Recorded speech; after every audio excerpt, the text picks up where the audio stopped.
Integrales dobles sobre regiones rectangulares. En cálculo de varias variables ya hemos visto que, por ejemplo, las derivadas tienen su notación propia para indicar derivadas parciales con respecto a una variable, a otra, x, y, z, a diferencia de una sola variable, cuando solamente le poníamos un pequeño símbolo por encima de la f. En las integrales sucede lo mismo. En cálculo de una sola variable tenemos una integral evaluada desde a hasta b, pero en cálculo de varias variables vamos a tener integrales múltiples, ¿sí?, que aparecen con un pequeño subíndice abajo. Por ejemplo, aquí es una r y tenemos una función, pero ahora no va a ser de x o de y, aquí aparece un dA, no es nada malo, para que no se preocupen, este es un diferencial de área. O por ejemplo las integrales triples, tenemos un subíndice d con nuestra función en tres variables y un diferencial de b, que vamos a ver que se refiere precisamente a x, y y z.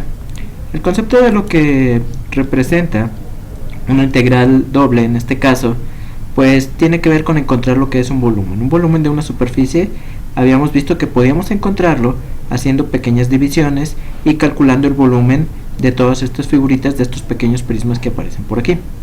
Sin embargo, el problema principal que tenemos es que para hacerlo más exacto tendríamos que dividir entre un número muy grande de rectángulos y hacer muchos cálculos, muchas sumas de volúmenes. Entonces, lo más conveniente, como sabíamos, es dividirlo, seguir dividiendo, 64, 256, pero llegaría un momento en que tendríamos que tener un número tan grande de prismas que hicieran que mi superficie ya se viera completamente plana, ¿sí?, completamente lisa. Para lograr eso, pues prácticamente digamos que las áreas, el diferencial de área, pues digamos que debería de ser muy pequeño, ¿sí?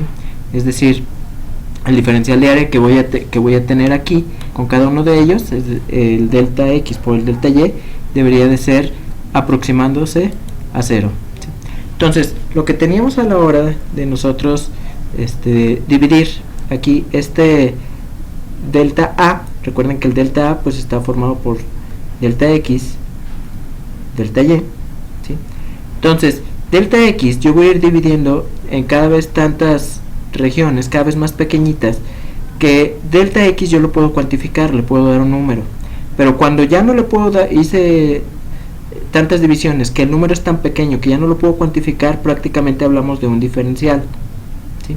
Igual con delta y es un número cada vez más pequeño si voy haciendo más divisiones, pero cuando delta y es tan pequeño que no le puedo asignar un valor, pues hablamos de un diferencial. Por lo tanto, esto que aparece que tenemos nosotros aquí, pues se va a transformar en un elemento ya conocido, la doble integral. Vamos a ver, esto que estamos encontrando es todo el barrido en x, todo el barrido en y, pues se va a transformar en una integral, y en este caso el delta a lo voy a transformar en un diferencial de área, y esto va a ser igual a un volumen. Ahorita vamos a ver en qué consiste este volumen. Entonces, quiere decir que voy a tener tan pequeños lo que son las bases, como veíamos acá en la anterior, tan pequeñas lo que son los diferenciales de área, que prácticamente esos delta x y delta y se acaban transformando en dx y dy, por lo tanto la doble sumatoria se convierte en una doble integral, ¿sí? ¿Qué significa esto? En una integral, una vez que vamos a encontrar el volumen, por ejemplo en este caso estamos haciendo un barrido primero en lo que es x. Si yo hago un barrido en x, ¿sí?, voy a formar la primer lámina, ¿sí? Por ejemplo aquí recorro primero en y, en este caso, si recorro primero en y, iría desde c hasta d, ¿sí?, y formaría esta pequeña figura que aparece acá, ¿sí? Si lo veo como que ahora se recorre en x, pues prácticamente lo que estaría formando sería toda esta superficie que tengo acá. Puedo hacerlo en ambos sentidos. A lo mejor alguien dice, ¿sabes qué? Yo primero voy a hacer el recorrido en x y la laminita que quede aquí creada la voy a desplazar sobre y. Eso significa que mi integral que voy a hacer, puedo hacer primero el barrido en x y después el barrido en y. O a lo mejor alguien quiere hacerlo al revés y primero hace el barrido en y después hace el recorrido en x. Vamos a ver que a fin de cuentas en ambos casos nos da lo mismo. Por ejemplo, la definición de lo que es una integral de este tipo, lo que ahorita mencionábamos, sea una función continua donde la x va desde a hasta b y la y va de c hasta d. La integral doble en una región R, que aparece aquí, rectangular, del diferencial de área de A, pues puede escribirse como la integral de f de x de y o de y en dx, pero lo único que voy a intercambiar son los límites de integración. X es el de más adentro, por lo tanto los límites de integración van más adentro. Y es el que está más afuera, por lo tanto los límites de integración van en la que está más afuera. Igual sucede aquí, de y, la y es la que está más adentro, entonces los límites van más adentro, y lo contrario sucede con la x que está más afuera. Por ejemplo, en un ejemplo como este, tenemos la función 6 menos 2x menos y, que es este plano que aparece por arriba, y está limitado abajo. En x voy de 0 a 1 y en y voy de 0 a 2. ¿Sí? Entonces, si yo pongo el orden de integración, por ejemplo en este caso, primero hago el recorrido en y, ¿sí?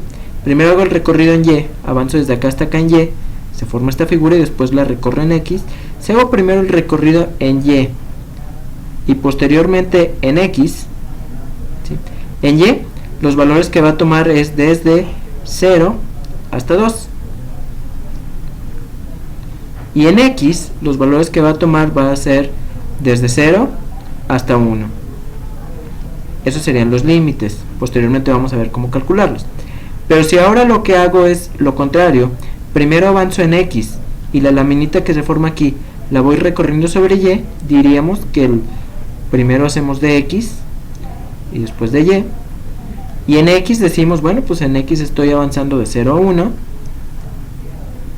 y en y estoy avanzando de 0 a 2.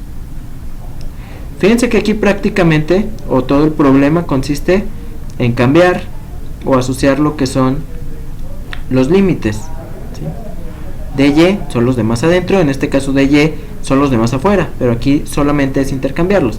De x es el de más afuera, acá de x es el de más adentro. Ahorita vamos a ver cómo calcular uno numérico. ¿Sí?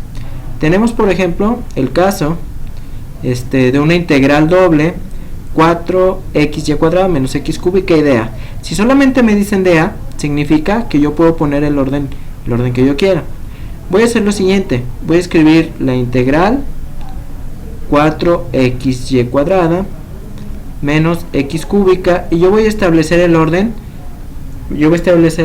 de x de y, aunque podría ser en el orden contrario, pero ahorita vamos haciéndolo de esta manera, y voy a escribirlo así. Voy a poner la integral, esta afuera, nada más para que se note que es otra, y con la que voy a estar trabajando es con esta primera, que prácticamente es integrar con respecto a x. Entonces tomo solamente esta integral, olvidándome ahorita de la otra, de la que está más afuera. Esto se resuelve de manera normal. Cuando hago con respecto a x, todo lo que no sea x es una constante y sigue las mismas reglas de integración. Por ejemplo, en este caso la constante permanecería, que sería 4 y cuadrada, y al integrar la x pues voy a tener prácticamente x cuadrada entre 2. En el otro caso, al integrar x cuadrada con respecto a x, lo que voy a obtener es, x cúbica era, al integrar x cúbica con respecto a x, pues voy a tener x cuarta sobre 4. Algo aquí muy importante a la hora de evaluar, porque me faltaron los límites. Los límites, primero voy con respecto de x, es la que va más adentro, por lo tanto los límites voy de 0 a 1, y en y, que es la que está más afuera, los límites voy desde 1 hasta 2. Entonces, aquí como lo hice con respecto a x, tengo que especificar que la x voy desde 0 hasta 1. Esto no lo hacíamos cuando integrabas en una sola variable, no tenía mucho sentido poner en qué variable estás, porque bueno, solamente contabas con una. Aquí sí, porque si sustituyes en la variable equivocada, el problema se altera. Entonces, a la hora de sustituir primero con 1, lo que voy a obtener es, voy a poner donde diga x el valor de 1, me va a quedar 4 por 1 medio La y no se modifica puesto que solamente estoy sustituyendo con las x. Y cuadrada menos un cuarto, ¿sí? Todo esto menos, ahora evalúo con 0 y con 0 pues me quedaría 0 menos 0, esto no hay ningún problema. Entonces aquí lo que voy a obtener como resultado, 4 entre 2 me queda 2y cuadrada menos un cuarto. Esto es el resultado de toda la integral que está aquí adentro. Es decir, ahora tengo que integrar, ¿sí?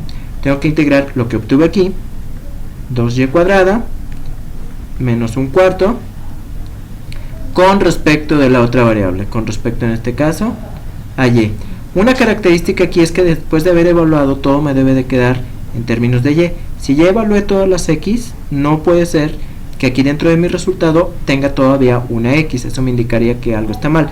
Y otro es que si la única variable que tengo aquí es y, pues la única variable que debo de tener aquí adentro también es y. Una vez que integro esto de forma normal, le pongo sus límites, ¿sí? de 1 a 2, integro de la forma que ya conocemos. Esto me quedaría 2 tercios de y al cubo menos un cuarto de y. Nuevamente voy a evaluar, bueno, aquí probablemente ya no tenga mucho sentido ponerlo porque es una sola variable, pero bueno, voy a hacerlo para indicar que primero lo hice con x, ahora lo hago con y. Una vez que sustituyo cada uno de ellos, me va a quedar 2 al cubo, 8 por 2, 16 tercios, menos 2 entre 4, 1 medio, y luego evalúo con 1, me quedarían 2 tercios, menos un cuarto. En este caso, a la hora de hacer las operaciones, me va a quedar 29 sextos, menos 5 doceavos, y esto me da como resultado 53 doceavos. Entonces esta es la forma en la que se lleva a cabo. Yo lo hice llevando el orden de x de y.